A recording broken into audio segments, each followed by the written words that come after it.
are these people? We're going to get into the Trump Miriam Adelson story first, because I thought that would be a little bit lighter and a little more fun to get into. And I decided to go with one of our friends, quote unquote, but an Indie Media Award honoree, Caitlin Johnstone, because this really requires like the level of whatever however she writes and the tone she writes in, this scorn and dismissiveness and contempt that she has. I love this article. Trump keeps admitting that he's bought and owned by the world's richest Israeli. Right? And I'm going to let Tim do the honors here because he does it better than I can. Trump keeps admitting that he's bought and owned by the world's richest Israeli. It's bizarre how little mainstream attention is given to the fact that the President of the United States has repeatedly confessed to being bought and owned by the world's richest Israeli, especially given how intensely fixated his political opposition was on the possibility that he was compromised by a foreign government during his first term.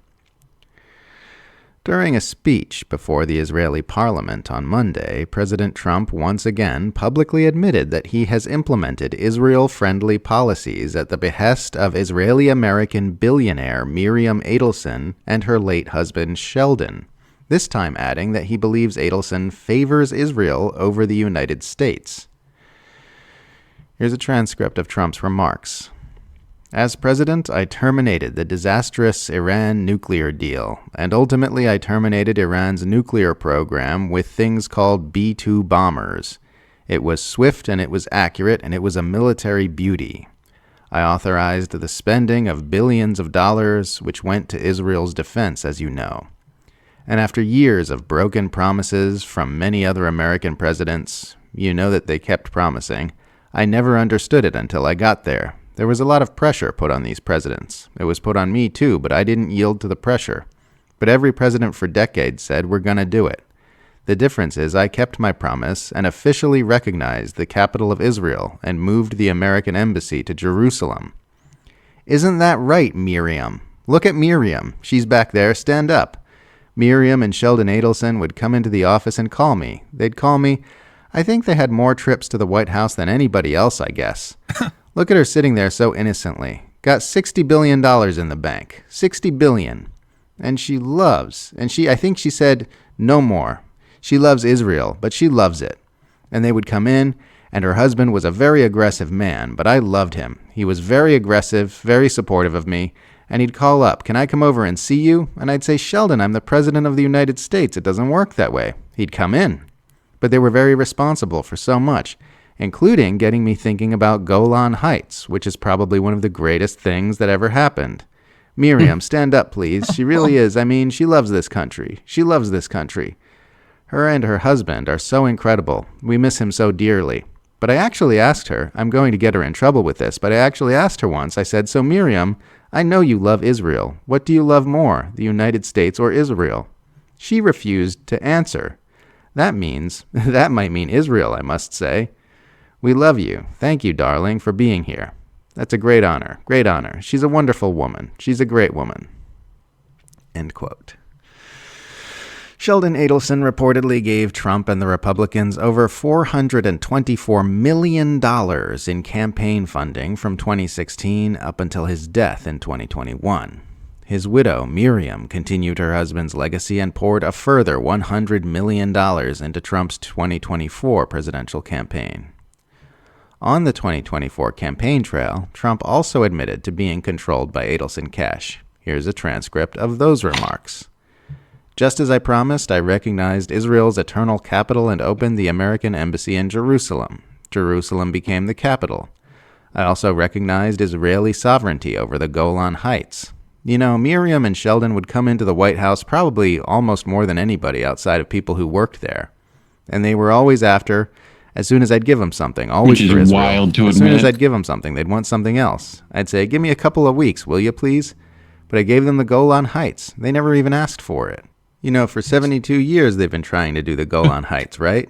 And even Sheldon didn't have the nerve. But I said, you know what? I said to David Friedman, give me a quick lesson, like 5 minutes or less on the Golan Heights. And he did. And I said, let's do it. We got it done in about 15 minutes, right? End quote. Legitimizing Israel's illegal annexation of the Golan Heights and moving the U.S. Embassy from Tel Aviv to Jerusalem were two of the most controversial moves Trump made in Israel's favor during his first term, which have now been eclipsed by his backing the genocide in Gaza and his bombings of Iran and Yemen. And here he is, openly admitting that his billionaire Zionist mega-donors have been using the access their donations bought them to push him to take drastic action in favor of Israel. Just imagine for a second if someone had leaked documents to the press proving that Trump had received extensive financial backing from a Russian oligarch to whom he doled out political favors of immense geopolitical consequence. It would be the biggest scandal in the history of American politics, bar none. But because it's an Israeli oligarch, he can admit it openly and repeatedly without anyone batting an eye. During Trump's first term, his political rivals spent years pushing a bogus conspiracy theory that he was controlled by Vladimir Putin, despite his having spent that entire term aggressively ramping up Cold War hostilities against Russia. Entire political punditry careers were birthed trying to create a scandal out of a narrative that could be plainly seen as false just by looking at the movements of the U.S. war machine and Washington's actions against Moscow. But here's Trump openly admitting to bending over backwards to give an Israeli oligarch whatever she wants because she gave his campaign huge sums of money while pouring weapons into Israel to facilitate its mass atrocities and engaging in acts of war on Israel's behalf. And it barely makes a blip in mainstream Western politics or media. This is because mainstream Western politics and media understand that we are living in an unofficial oligarchic empire to which both the U.S. and Israel belong. They never acknowledge it, they never talk about it, but all high-level politicians, pundits, and operatives in the Western world understand that they serve a globe-spanning power structure run by a loose alliance of plutocrats and empire managers. They understand that states like Israel are a part of said power structure, while states like Russia, China, and Iran are not. So they spend their time normalizing the corruption and abuses of imperial member states, while facilitating the empire's efforts to attack and undermine the states that have successfully resisted being absorbed into the imperial power umbrella. I've said it before, and I'll say it again. The only thing I like about Donald Trump is his infantile tendency to say the quiet part out loud. Right. He advances the same kinds of abuses as his predecessors, who were no less corrupt and controlled, but he exposes the underlying mechanics of those abuses in ways that more refined presidents never would. She's eloquent. I mean, it's just brilliant. You know, and that speech is, wow. How many times are you going to admit that you're controlled by Israel and by Israel's biggest donor and supporter? And then he'll go off and do a speech about Bill Ackman. Here's another one where he's praising Dallas Mavericks owner. Don't forget that they orchestrated it so that she could buy an NBA team. And the plan is to move the Mavericks from Dallas to Vegas because that's where Golan Heights. That's where her headquarters is. But it's really funny because she used to own casinos. You know, they owned Las Vegas Sands, LVS. But they knocked the Sands casino down. I looked into their organization a long time ago. Miriam doesn't own any hotels in the United States anymore. She owns them in like Macau and Singapore. And that's where most of their money is coming from. All right. But they have a U.S. headquarters because allegedly they are connected to another organization that runs out of Israel. You know, I'm not going to exactly say which one. I'm sure you can guess. It begins with an M and it ends with a D.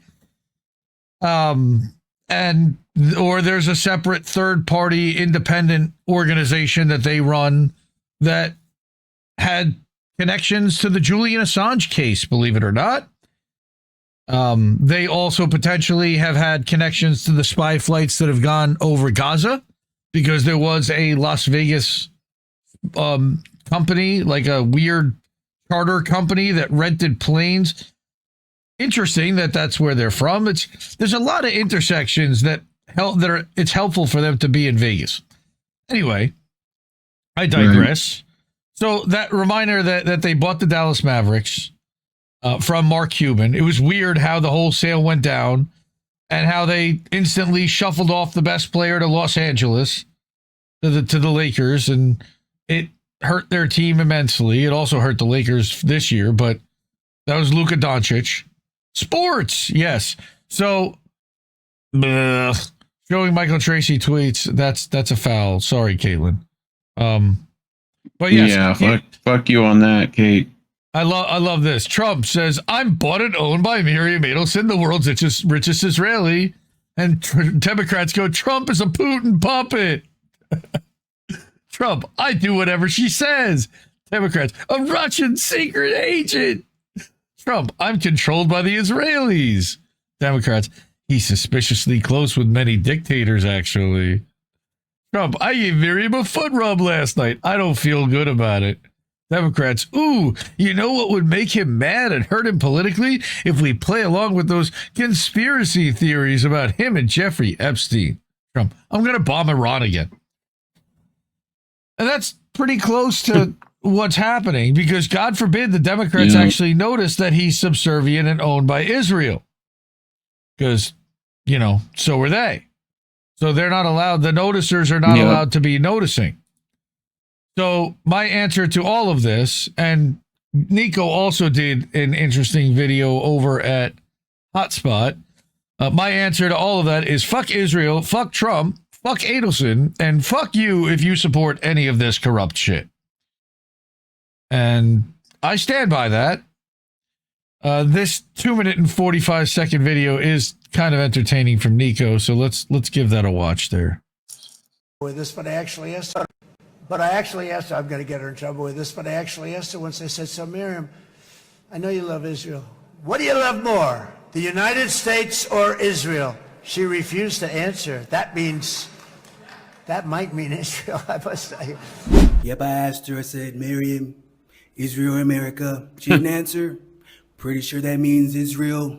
And some people might ask, Trump, don't you think it could be a little bit problematic that she gave you $100 million and she cares more about Israel's interests than the interests of America, the country that you're currently president of? You're doing a fantastic job, might I add. And my only response is this: if someone gave you $100 million, would you argue with them?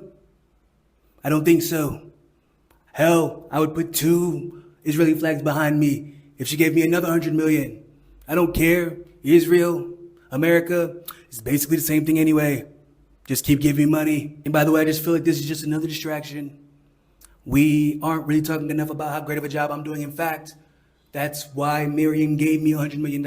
She already knew I was going to be the greatest president of all time. So she gave me $100 million in 2024 for all the problems that I'm solving right now in 2025. And the solution is simple. If you want me to represent your interests the same way Miriam wanted me to represent Israel's interests, just give me $100 million. I'm not that complicated. I'm a businessman. By the way, one of the best businessmen who ever lived, indisputable. I know CNN doesn't want to admit it, but it's true. But Elon gave me $100 million, and he got his own department in the government. You see, I like to think of my policies like Walmart on Black Friday. Everything's for sale. I'm not picky. You pay me, you get what you want. I'm a very simple guy. I'm not that complicated. You pay me, get what you want. Israel, Qatar, Saudi Arabia, Jelani. You know, that's a really handsome guy, that guy Jelani. Really handsome, really astute fellow. Yeah, Jelani too. Young, attractive guy, tough guy. Handsome guy, by the way. Young, handsome. What a nice looking man. Who is that? What a wonderful looking person. I'm just checking out the hairstyle as I'm talking. Just give me money, you get what you want. Okay, you get everything you want except for the Epstein files, because everybody knows that's just a dirty Democrat conspiracy theory. Epstein never really existed. No! Are you still talking about Jeffrey Epstein? And I'm not protecting anybody. I know I said I was going to release the files, but that's before I knew it was a Democrat conspiracy theory. So anything else is for sale, except for that. anything else except for that. Just and feed his family with crypto. Justin's son, finance guy, CZ. Like, there's plenty of people that this is not like. But I actually asked her, I'm going to get her in trouble with this, but I actually where is asked her this? Oh, sorry, it's coming back. Okay. All right, Donnie, relax.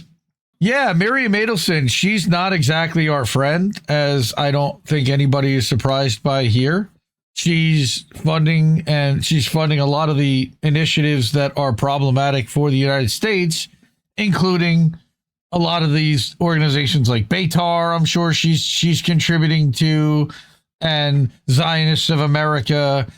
They own a large portion of the media in Israel, and